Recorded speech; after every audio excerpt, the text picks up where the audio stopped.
Saudara-saudara kaum muslimin rahimakumullah, kita menyaksikan peristiwa-peristiwa yang memilukan dan memalukan.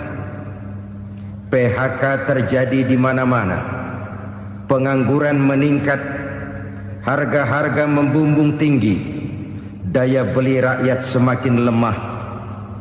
Sementara di bidang politik, kejadian-kejadian memberikan indikasi bahwa persatuan dan kesatuan kita sebagai bangsa dewasa ini tengah berada dalam ujian yang berat.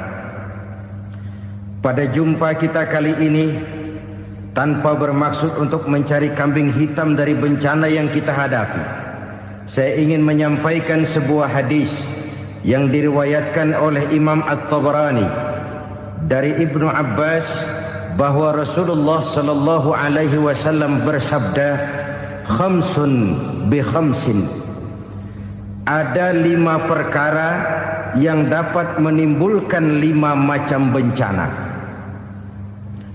Mari kita renungi hadis ini satu demi satu sebagai bahan introspeksi buat kita semua dalam menghadapi bencana yang tengah berlaku sekarang ini.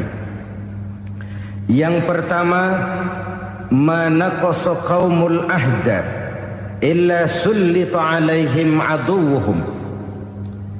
Apabila suatu kaum sudah mengingkari janjinya, maka mereka pun akan dikuasai oleh musuh-musuh mereka. Sederhana saja nampak kalimat dalam hadis ini. Apabila orang sudah mengingkari janji, mereka akan dikuasai oleh musuh-musuh mereka sendiri. Dan musuh kita yang paling utama saat ini adalah kemiskinan dan kebodohan. Kenapa itu terjadi? Karena kita mengingkari janji kita sendiri. Di saat awal-awal berdirinya Orde Baru, kita pernah berjanji untuk melaksanakan Pancasila dan Undang-Undang Dasar 45 secara murni dan konsekuen. Kita berjanji bahwa kita akan menegakkan pemerintah yang bersih dan berwibawa. Itu semua pada permulaannya. Waktu demi waktu berjalan, kita lupa dengan janji yang kita ucapkan itu. Ketuhanan yang Maha Esa kita ucapkan, tapi kesetanan yang luar biasa yang kita lakukan. Kemanusiaan yang adil dan beradab yang kita dengungkan, tetapi kemanusiaan zalim dan biadab yang kita praktekkan.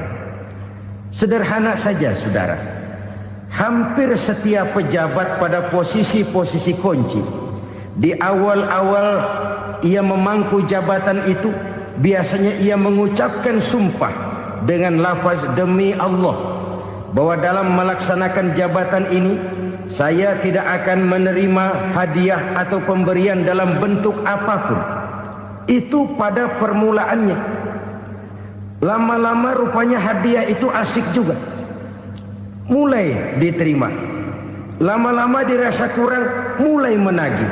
Dan akhirnya terjadilah praktek yang disebut suap menyuap, semir menyemir, dan lain sebagainya. Kalau ini sudah menjadi kenyataan, bagaimana kita mau menegakkan pemerintah yang bersih dan berwibawa? Undang-Undang Dasar 45 menyatakan bahwa bumi, air, dan seluruh kekayaan negara dikelola oleh negara bagi sebesar-besar kemakmuran rakyat. Yang terjadi adalah bahwa kita merasa mewakili rakyat untuk menikmati harta dan kekayaan negara, sehingga rakyat banyak tidak bisa ikut menikmatinya. Menumpuklah harta itu sehingga terjadilah pepatah, gunung ditimbun, sumur digali. Yang kaya semakin kaya, yang miskin semakin terpuruk. Kita ingkar dengan janji yang kita ucapkan di awal-awal kita bergerak. Kita ingkar dengan janji pada saat kita mengatakannya dengan menyebut nama Allah, dengan mempertaruhkan nama Tuhan. Sehingga pada akhirnya jabatan pun mengalami tender. Sudah menjadi rahasia umum. Orang mau jadi lurah mesti mengeluarkan uang. Mau jadi camat mesti mengeluarkan uang. mau jadi wali kota, bupati, bahkan gubernur, itu ada pasarannya. Secara logika, kalau orang memperoleh satu jabatan karena banyak mengeluarkan uang, tentu pada saat ia mengeluarkan uang, ia sudah punya pemikiran, modal pasti pulang, modal pasti kembali. Kalau orang memperoleh suatu jabatan karena banyak mengeluarkan uang, maka langkah pertama yang dia lakukan setelah memangku jabatan itu ialah bagaimana uang bisa kembali, bagaimana modal bisa pulang. Kalau modal sudah pulang, pikiran berikutnya bagaimana supaya dapat untung. Lalu kapan mau bekerja untuk kepentingan rakyat? Itu nomor 18. Kemudian kalau ada proyek-proyek besar, pertanyaannya ialah bukan apakah proyek ini bermanfaat bagi rakyat, apakah proyek ini layak untuk diteruskan, tetapi yang jadi pertanyaan paling utama ialah bagian saya berapa duit dari proyek ini. Kita bisa lihat proyek, mega proyek lahan 1 juta hektar di Kalimantan Tengah, triliunan rupiah, dan proyek itu gagal. SD Impres bulan ini diresmikan, bulan depan retak. Jembatan-jembatan bulan ini gunting pita, bulan depan runtuh. Kita ingkar dengan janji. Kita berkata kita bekerja untuk kepentingan rakyat, tapi kita tidak pernah mengenal rakyat itu.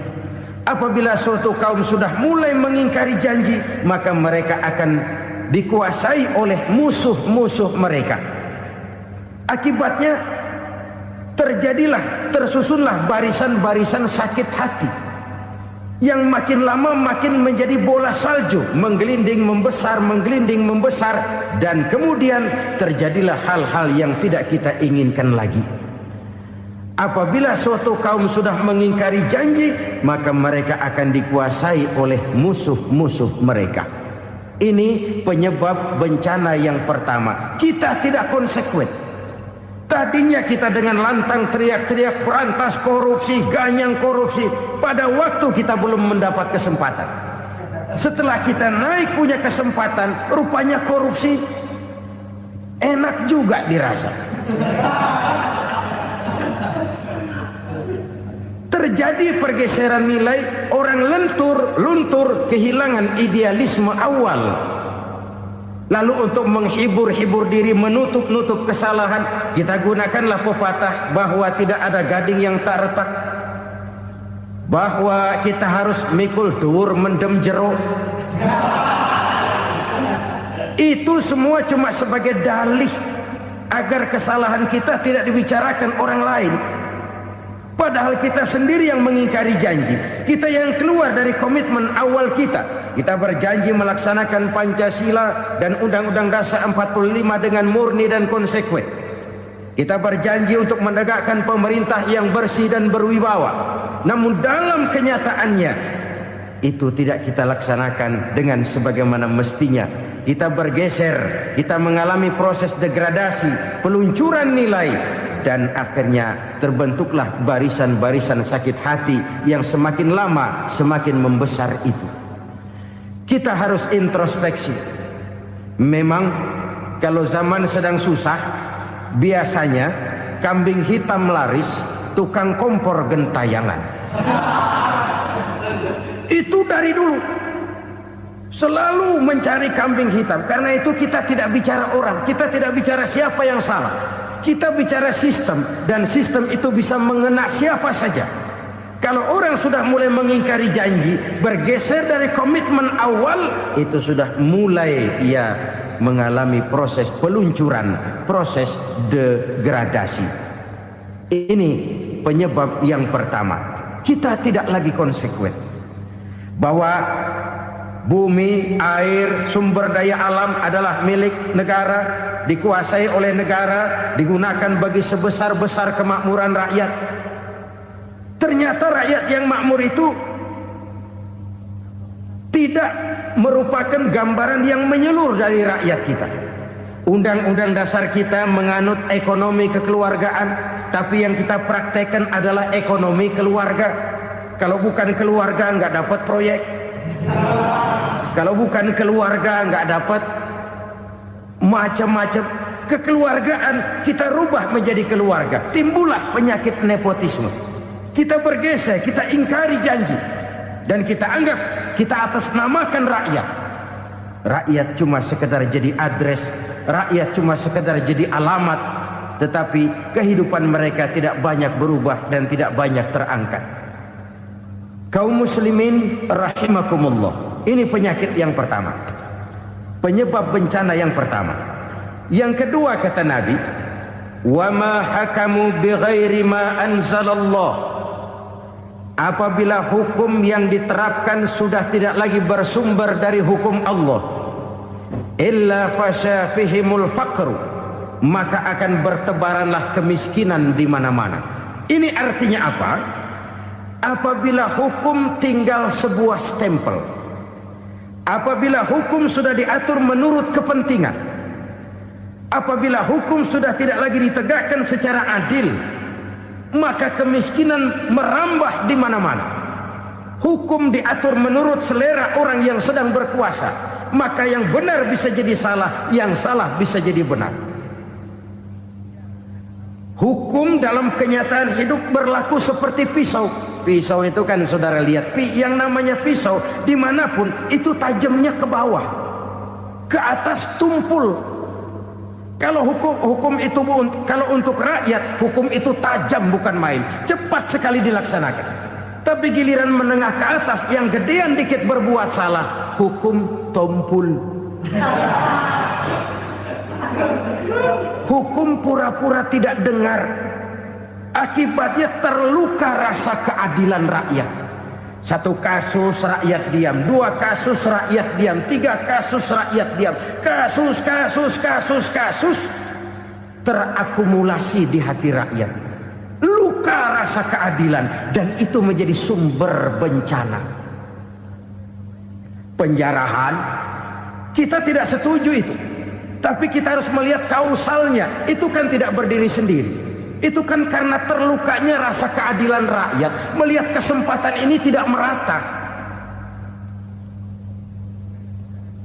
Kalau rakyat ini yang ngajukan kredit ke bank, walaupun jumlahnya cuma jutaan, ratusan ribu, susahnya 17 setan.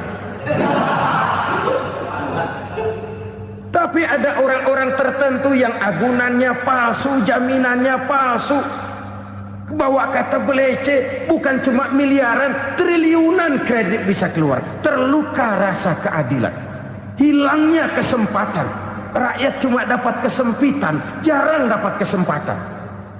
Dari lukanya rasa keadilan ini, memang ya entah lipstik, entah basa-basi, dibentuklah tim ini, dibentuklah badan pengawas ini, dibentuklah tim ini. Kalau membentur tahu, hancur tahu. Tapi kalau tim yang dibentuk membentur karang, bukan karangnya yang hancur biasanya, timnya yang bubar. Kenapa? Yang dibentur batu karang yang sangat keras. Kita main-main dengan hukum, kita tidak konsekuen dengan hukum, luka rasa keadilan, dan itu terakumulasi.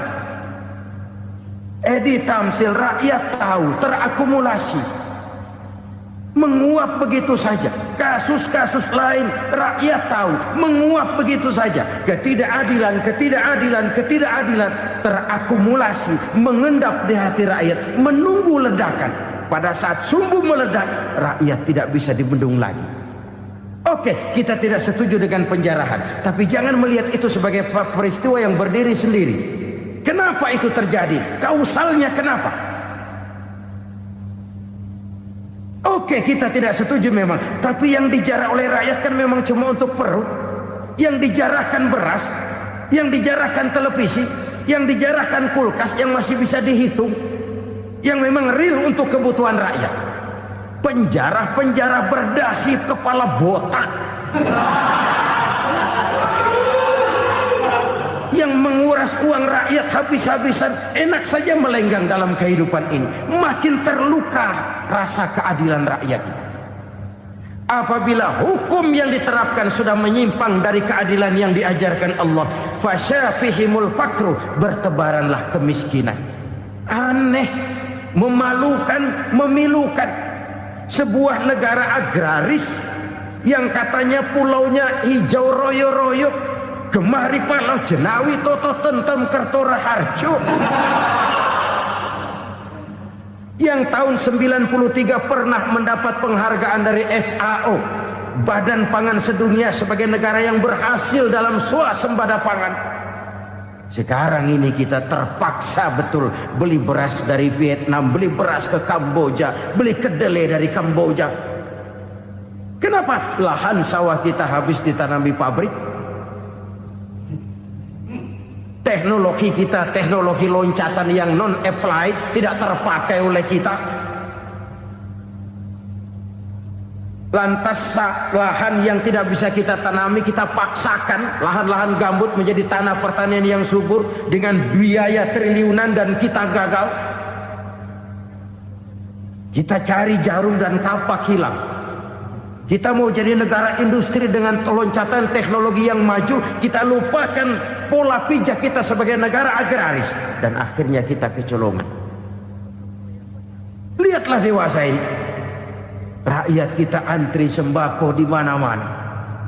Di sebuah negara agraris, ketidakadilan melahirkan kemiskinan, kemiskinan moral dan kemiskinan material. Kemiskinan moral, rakyat nggak percaya lagi sama pejabat. Rakyat mengalami krisis figur. Orang, alah lu ngomong dah sama ember.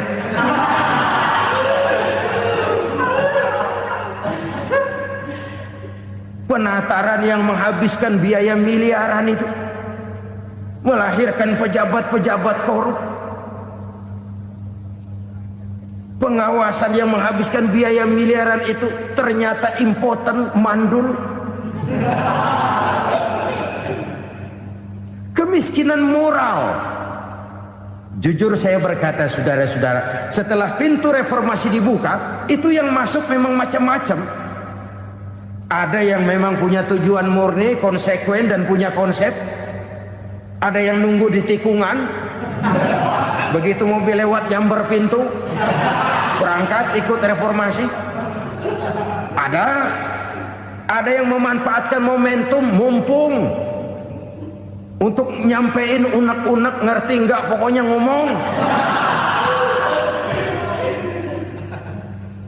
Sehingga keadaan semakin rancu, kebingungan semakin menjadi-jadi, masalah yang paling urgen tidak terselesaikan.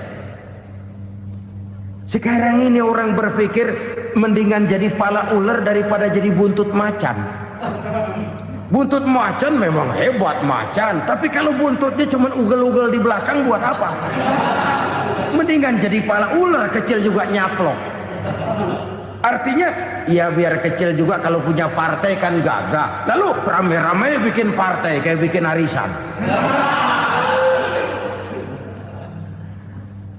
Orang makin mengalami dislokasi. Semua mau jadi pahlawan, semua mau nomor satu, semua ngomong. Iya kalau bidangnya, kalau bukan makin rancu. Marilah lewat kesempatan ini saya mengajak kita untuk tahu diri. Biarkan politisi ngomong politik, biarkan ekonom menata ekonomi, biarkan praktisi bicara soal hukum, biarkan rakyat munajat, istighfar, mohon pertolongan Allah. Tahu diri kita. Kalau memang ayam, kukuruyuk aja dah. Kalau memang kucing, ayo ngeong. Kalau kambing, silahkan ngembe. Udah tahu ayam, ngeong bunyinya. Suaranya palas, orang nggak ngerti, bingung, makin menjadi-jadi. Ibarat kesebelasan sepak bola bangsa kita sekarang ini, rame-rame mau bikin gol, kiper ikut nyerang sekarang. Memilukan dan bahkan memalukan. Wa ma hakamu bighairi ma anzalallah illa fasha fihimul fakru. Kalau hukum yang diterapkan sudah menyimpang dari keadilan yang diajarkan Allah, bertebaranlah kemiskinan di mana-mana. Coba sekarang ini, yang punya duit bingung, apalagi yang kagak punya duit. Yang pengusaha gede ngeluh, apalagi yang pengusaha pas-pasan. Yang kagak punya beras, yang punya beras saja masih bingung, apalagi yang nggak punya beras. Ini sudah demikian merata. Dulu kita kagum mendengar konglomerat kelas buadak, kelas-kelas yang seakan-akan cuma ada dalam khayalan mereka, punya kekayaan miliaran dolar, triliunan. Sudahlah, seolah-olah nggak terjangkau sama kita. Weh, ternyata yang gede-gede itu juga gede utangnya. Dan rontok satu demi satu. Ternyata rakyat selama ini cuma dialamatkan, cuma dijadikan address. Rakyat yang tidak banyak ngerti persoalan ini harus menanggung hidup ini begini berat, harus menanggung beban hidup ini begini tinggi, daya beli semakin lemah, semakin terpuruk dan terpuruk, sedang keadaan belum juga banyak berubah. Yang hutang sama luar negeri itu kan bukan rakyat kecil, Ciano. Yang banyak nyimpen dolar juga kan Ciano. Rakyat kecil bocah kampung mah jangankan nyimpen dolar, ngelihat juga tumben. Kemana kita mesti bercermin? Sekali lagi saya mengatakan maaf, kita tidak bermaksud mencari kambing hitam. Karena itu kita tidak bicara orang, kita bicara sistem, kita bicara keadaan. Beginilah yang dikatakan Nabi, penyebab timbulnya bencana, hukum yang ditegakkan tidak lagi berorientasi kepada keadilan, tapi berorientasi kepada kepentingan. Akhirnya bentuk hukum seperti pisau, tajam ke bawah, tumpul ke atas. Hukum cuma buat rakyat kecil, tetapi kelompok menengah ke atas kadang-kadang kebal dari perlakuan hukum. Maka bertebaranlah kemiskinan. Iya, kemiskinan moral berupa lukanya rasa keadilan. Kalau rasa keadilan terluka, orang kan nunggu kesempatan, saudara. Iya, dia nggak bisa ngomong, iya dia nggak sanggup action, iya dia nggak bisa tunjuk rasa, tapi hatinya kan kapan ada kesempatan, kapan ada waktu, tunggu. Hatinya mesti begitu. Sehingga begitu ada kesempatan, terjadilah hal-hal yang tidak terhindarkan. Dan itu ekses, bukan reformasi. Jangan seperti sebuah dialog saya dengan seorang abang beca. Saya bertanya, bang, ya, abang tahu nggak reformasi? Tahu. Ustaz, apa? Pembakaran. Terus penjarahan. Lalu perkosaan. Itu reformasi. Itu yang saya lihat. Nah, itu yang dia lihat. Saya tentu tidak menyalahkan abang beca kita, karena memang itu yang dia lihat dan sejauh itu wawasannya. Tapi ini indikasi bahwa banyak rakyat kita yang belum bisa menggunakan kebebasan secara bertanggung jawab. Padahal kebebasan tanpa tanggung jawab tirani. Sebuah contoh gampang-gampangan. Saya beli radio, saya setel di kamar saya, lalu saya bilang, ini radio gue. Yang beli gue, pakai duit gue setel di kamar gue, sekeras-kerasnya, gak ada urusan sama orang lain. Itu kata saya. Tetapi tetangga saya sebelah rumah kan boleh juga ngomong begitu. Kata tetangga saya, ini mata gue, yang ngantuk gue tidur di kamar gue, kenapa suara radio lu nyampe kemari? Artinya apa ini? Kebebasan saya nyetel radio dibatasi oleh kebebasan tetangga saya yang mau tidur.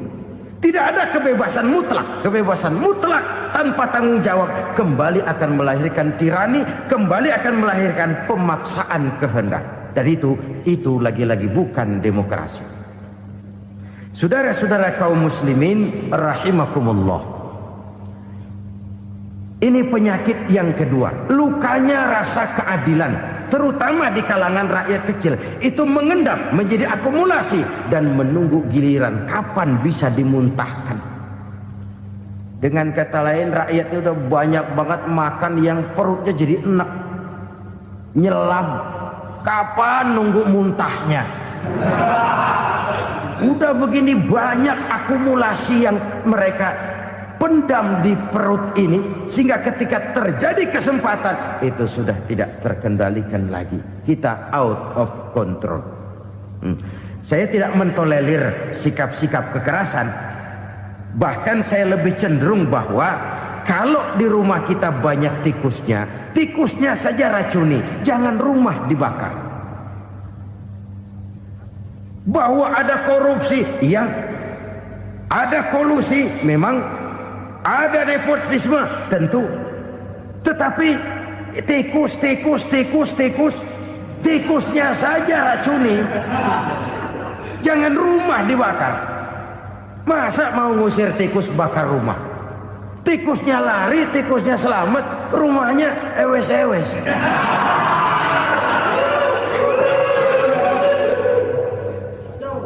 Tikus selamat, rumah nggak punya, masalah nggak terselesaikan dengan sebagaimana yang kita harapkan.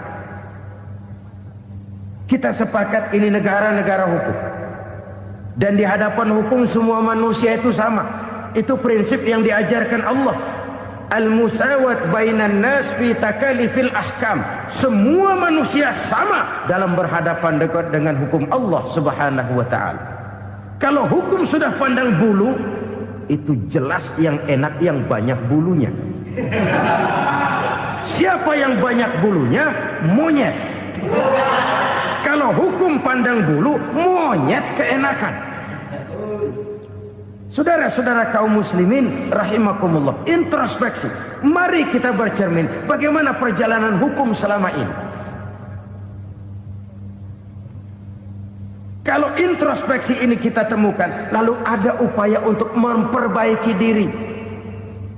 Jangan menggunakan tak ada gading yang tak retak, mikul duwur mendem jero untuk menutup-nutupi kesalahan orang. Padahal kesalahan itu sedemikian besar. Padahal rakyat kita tiap hari antri sembako. Ada yang sehari sekali makan, ada yang makan sudah bercampur tiwul, ada yang nasi sudah dicampur pisang, balik jadi orok lagi. Macam-macam upaya rakyat untuk menangsal perut ini. Lalu rakyat ditenang-tenangkan, lebih baik puasa Senin Kemis sambil menghadapi krisis ekonomi. Kenapa rakyat yang disuruh puasa? Kenapa bukan pejabatnya yang puasa lebih dulu untuk kemakmuran rakyat? Kalau rakyat yang memang perutnya udah gepeng disuruh puasa, makin krempeng perutnya. Artinya pejabat harus punya sense of politics. Ya, tidak, puasa itu kan tidak cuma Senin Kemis saja. Puasa itu puasa perasaan, puasa menghargai perasaan yang sedang kondisi yang sedang dihadapi oleh rakyat. Bagaimana rakyat yang tengah antri sembako melihat pejabatnya lewat dengan mobil yang harganya sampai 1 miliar. Oh, inilah pemimpin saya. Luka lagi rasa keadilannya. Kita tidak tenggang rasa. Puasa dalam artian itu pun akan menolong menegakkan semangat kebersamaan, membentuk semangat kebersamaan. Saudara-saudara kaum muslimin rahimakumullah, penyebab bencana yang ketiga dikatakan oleh baginda Nabi, wala dhaharat fihimul fahishatu illa fasha fihimul maut. Apabila kekejian telah merajalela, maka maut bertebaran di mana-mana. Kita renungi butir kalimat dalam hadis ini. Apabila kekejian telah merajalela, maut bertebaran di mana-mana. Begitu murah arti sebuah kehidupan. Penjarahan untuk hal-hal yang kecil tapi sampai mengorbankan nyawa. Apabila kekejian sudah terjadi di mana-mana, maut pun bertebaran. Maut dalam arti berpisah ruh dengan jasad, tapi juga maut dalam arti orang bisa mati karirnya, orang bisa mati usahanya, orang bisa mati kesempatannya karena perbuatan-perbuatan keji yang selama ini tidak terbendung. Lahirlah teori mafia. Siapa yang kuat dia yang berkuasa, siapa yang lemah dia menjadi mangsa. Proyek-proyek besar yang menang tender itu ya dari itu ke itu saja. Yang pengusaha-pengusaha tidak punya koneksi, tidak bisa bayar komisi, dapat proyek tetelan. Ada dagingnya, dikit namanya juga tetelan. Dagingnya sudah habis disantap oleh meja. Sekian puluh meja dilalui, sekian puluh amplop dikeluarkan. Sehingga yang akhirnya ya tinggal tetelan itu tadi. Maka kualitas pekerjaan pun sudah bukan lagi jadi masalah. Demikianlah mafia-mafia ini bermunculan di mana-mana. Di pengadilan terkenallah mafia pengadilan. Hukum bisa dibeli, hukum bisa dipesan menurut kebutuhan sponsor. Mafia peradilan, mafia politik, mafia ekonomi, bahkan mafia agama yang menggunakan agama sebagai kedok, menggunakan agama sebagai dalih, menggunakan agama sebagai topeng untuk melancarkan maksud-maksud politiknya pun tidak tertutup kemungkinan. Apabila kekejian telah merajalela, maut bertebaran di mana-mana. Korupsi, kolusi, nepotisme itu bagian dari kekejian. Kita selama ini kalau mendengar maksiat, itu yang terbayang cuma judi, mabuk, zina. Iya itu maksiat. Tapi korupsi, kolusi, nepotisme itu juga maksiat dalam bentuk lain. Kalau ini sudah bertebaran, maka maut terjadi di mana-mana. Jangan bayangkan cuma mati orangnya, itu sih kewajiban. Yang menyakitkan itu orangnya masih hidup tapi dibikin mati. Karirnya mati. Kenapa? Karena yang diperlukan bukan cuma orang pinter tapi orang taat. Biar pinter, kalau nggak taat minggir.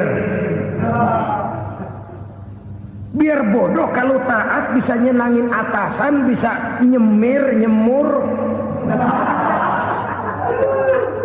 Kumaha juragan wae ayo nama. Itu yang kadang-kadang dapat penghargaan. Tidak ada prestasi kerja kecuali bikin senang orang di atas. Kita lihat di desa-desa jalan rusak. Kalau ada berita pejabat anak mau turun, jalan rata sekali. Sampai tanah dari mana aja dikeruk buat ngeratain tuh jalan. Pejabat pulang legok lagi jalanan. Katanya kita kerja buat rakyat, nyatanya kita cuma melayani atasnya. Kenapa? Terjadi lingkaran setan. Seperti kata lagu Dul Sumbang itu. Mahasiswa takut sama dosen, dosen takut sama dekan, dekan takut sama rektor, rektor takut sama menteri, menteri takut sama presiden, presiden takut sama mahasiswa. Muter balik lagi. Lingkaran setan. Lingkaran setan. Saudara-saudara kaum muslimin rahimakumullah. Kekejian yang merajalela, praktek-praktek mafia yang tertuang dalam kehidupan sehari-hari menyebabkan orang mati karirnya, jasad masih hidup, karir mati, itu menyakitkan. Mati bisnisnya. Rakyat kecil pernah senang ketika cengkeh booming, harganya bagus, rakyat banyak yang pergi haji. Lalu mau ditata, lahir tata niaga cengkeh, malah amburadul. Harga cengkeh jatuh, petani cengkeh kecil menjerit. Siapa yang untung? Segelintir orang.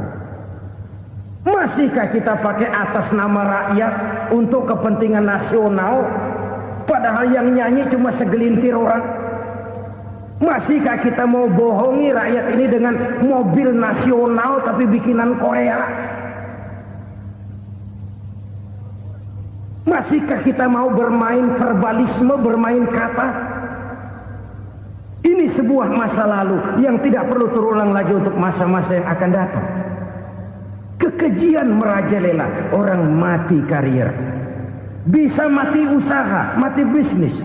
Usahanya maju, dirangkul, hancur. Usahanya maju, dipukul, hancur, tenggelam. Bahkan yang memilukan dan memalukan badan-badan usaha milik negara itu dikebiri sedemikian rupa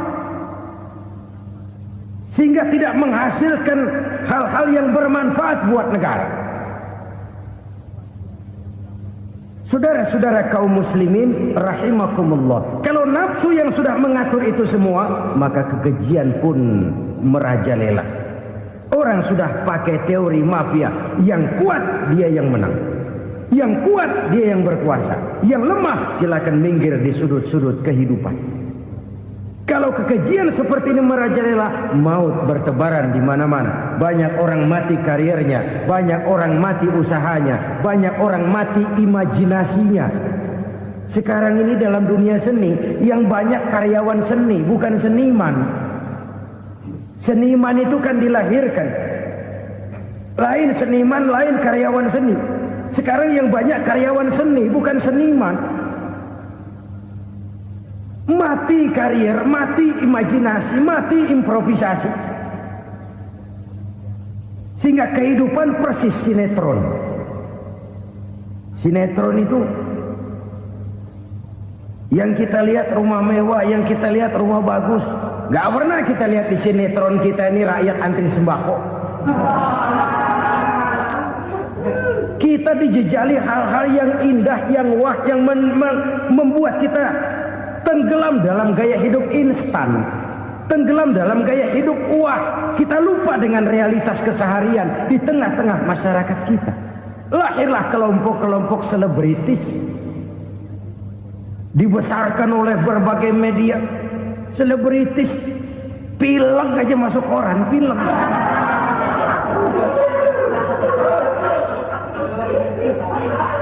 Rakyat yang pingsan antri beras nggak masuk koran. Rakyat yang semaput antri minyak nggak masuk koran. Selebritis panok masuk koran.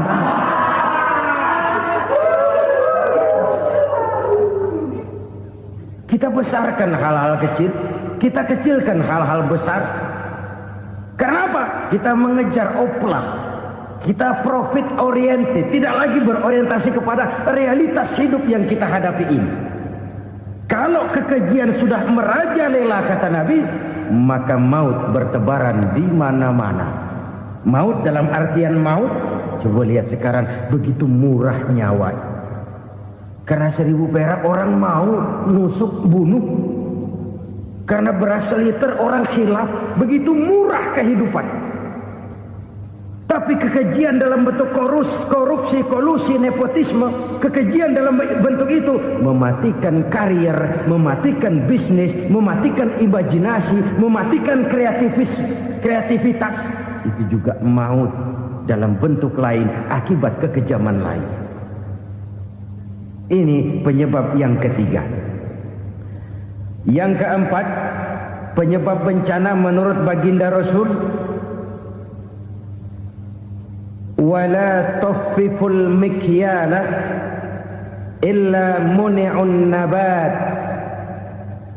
Apabila timbangan sudah dicurangi, maka tercegahlah tumbuh-tumbuhan. Apabila timbangan sudah mulai curang, maka terjadilah musim paceklik. Apabila bisnis sudah bergaya mafia tadi itu, kecurangan-kecurangan terjadi, tender di balik pintu, yang dimenangkan cuma kelompok-kelompok yang bisa memberikan presentasi yang besar, muni'un nabat, terjadilah paceklik. Paceklik, panen gagal, wereng, ya wereng, kemarau panjang, it's okay, air sulit, iya. Tetapi kan semua itu ada yang ngatur. Kemarau ada yang ngatur, belalang itu ada yang ngatur, air itu juga ada yang ngatur. Yang ngatur itu yang serba maha. Kalau ia murka melihat kecurangan timbangan, Allah itu kalau murka kan gampang saja, tinggal komandoin balang, lang, hancurin tuh sawah. konvoy belalang. Konvoy. Allah tinggal ngutik angin El Nino. Mampir lo ke Indonesia. Hujan nggak turun-turun, kemarau panjang. Jadi kalau musim kemarau kan namanya anginnya El Nino. Kalau musim hujan anginnya namanya La Nina. Cakep namanya, kejem orangnya. Saudara lihat Cina sekarang sedang kena La Nina, banjir besar, ribuan orang meninggal. Dia mah ribuan mati kagak berasa, rakyatnya miliaran. Bangladesh lagi ngalami La Nina, India lagi ngalami La Nina. Angin, hujan, kemarau, belalang itu kan ada yang ngendaliin. Kuncinya bukan di belalangnya, kuncinya bukan di peredaran matahari berputar, kuncinya di atas yang mengatur semua itu. Kalau timbangan sudah mulai curang, pengusaha sudah nggak mau jujur, apa nggak bikin perut jadi mual. Begitu rakyat antri sembako pingsan nggak dapat beras, sementara beras ditumpuk-tumpuk sampai membusuk. Kemana hati nuraninya? Kemana akal pikirannya? Kemana mereka yang berbuat atas nama rakyat tapi melihat rakyat susah tidak tergerak hatinya? Apabila timbangan sudah mulai dicurangi, bisnis sudah mulai melenceng, maka terjadilah paceklik. Sebuah negara yang berhasil dalam swasembada pangan, lalu sekarang menjadi negara yang rakyatnya antri untuk memperoleh kebutuhan pangan. Saudara-saudara kaum muslimin rahimakumullah, ini intinya adalah kecurangan. Kalau kecurangan sudah terjadi di mana-mana, dan ini milik siapa saja, bukan soal tempat, bukan soal jabatan, soal manusianya, SDM-nya. Kecurangan tidak cuma terjadi di kantor, di masjid bisa terjadi kecurangan. Korupsi tidak hanya bisa terjadi di kantor, di madrasah bisa ada korupsi. Faktor manusianya, ini soal SDM. Kecurangan yang besar tentu besar lagi kerugiannya.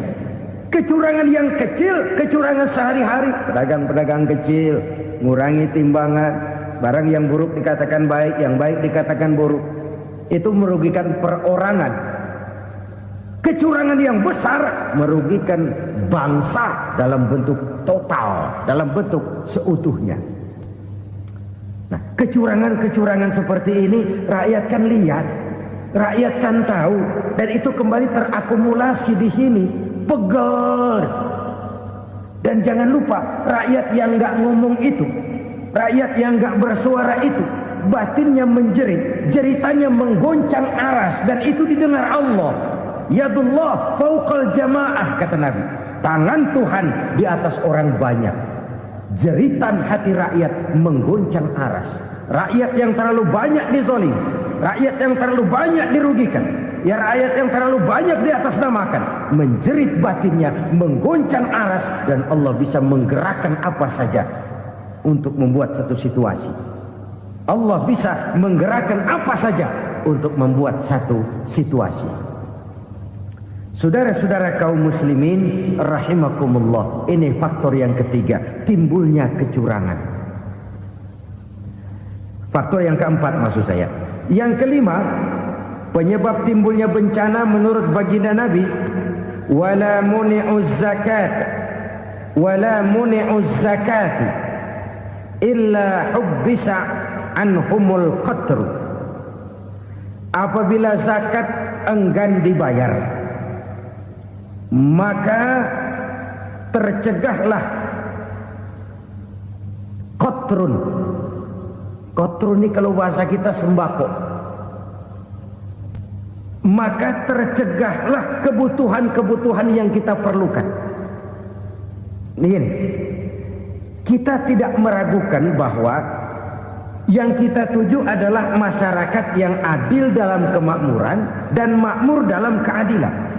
Nah, antara kemakmuran dan keadilan ini memang sering tidak bisa berjalan seiring. Pada saat kemakmuran kita kejar, ekonomi kita pacu, ada nilai-nilai keadilan yang tertinggal. Pada saat nilai keadilan kita tegakkan benar-benar, ada unsur-unsur kemakmuran yang terabaikan. Oke, kita bisa mengatakan kasus. Oke, kita bisa mengatakan itu sebagian kecil. Tapi kalau sebagian kecil, lama-lama kan jadi sebagian besar. Oke, kita mengejar kemakmuran. Pertanyaannya, kemakmuran untuk siapa? Oke, kita berikan kelompok tertentu kue yang besar dengan harapan nanti dia bagiin kuenya kepada yang kecil-kecil. Tapi kenyataan mereka yang dapat kue besar akhirnya malah lupa diri dan lupa daratan. Mau makin besar, malah memeras yang kecil-kecil ini. Sekarang kan yang kecil modali yang besar. Ramai-ramai buka bank, ternyata kamuflase. Uang banknya untuk kredit perusahaannya sendiri. Nasabahnya rakyat kecil. Artinya apa? Rakyat kecil disuruh modalin orang yang udah gede. Ini kan sumber geledek urusan.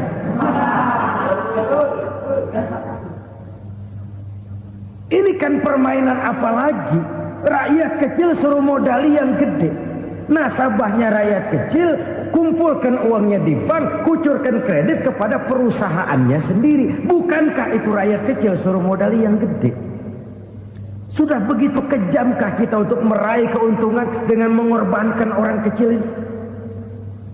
Sudah tidak bicara lagi kah nurani kita melihat penderitaan orang yang semakin susah ini? Kalau zakat enggan dibayar, padahal zakat 2,5% saja, 2,5% saja. Kalau itu pun enggan, kalau zakat saja enggan, bagaimana pula yang namanya sedekah, bagaimana pula yang namanya infak, bagaimana pula yang namanya santunan, bantuan. Kadang-kadang lipstick nyumbang si nyumbang, cuman nyolongnya lebih gede. Ini namanya sumbangan lipstick. Buat lipstick itu kan buat ngumpetin bibir pucat. Itu fungsi utama lipstick. Buat ngumpetin korupsinya, nyumbang kegiatan-kegiatan sosial. Tapi yang dia korup lebih gede dari yang dia sumbangin. Lipstick kamuflase. Nepu kata anak sekarang.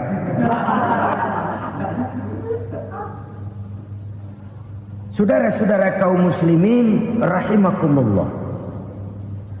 Demikian berat kewajiban zakat ini sampai di zaman Sayyidina Abu Bakar pernah keluar komando perangi orang yang enggan membayar zakat. Perangi.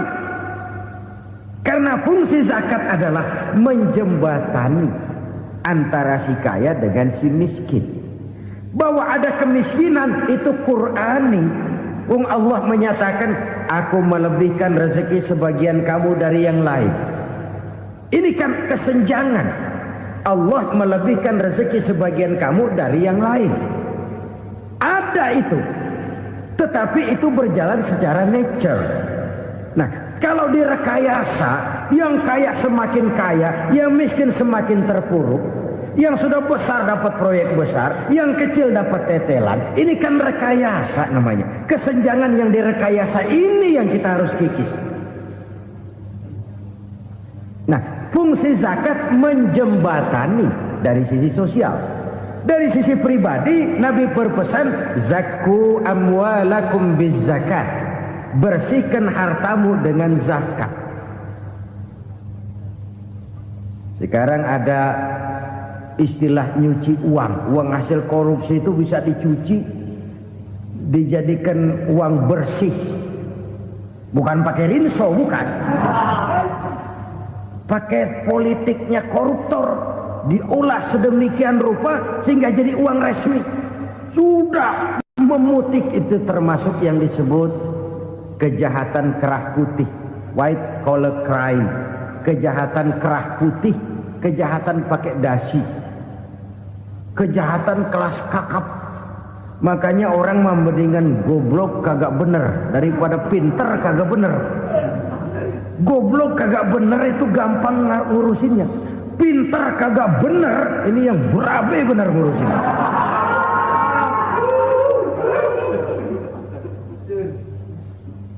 Kita bukan cuma perlu orang pinter kok di zaman sekarang. Kita perlu orang-orang bener.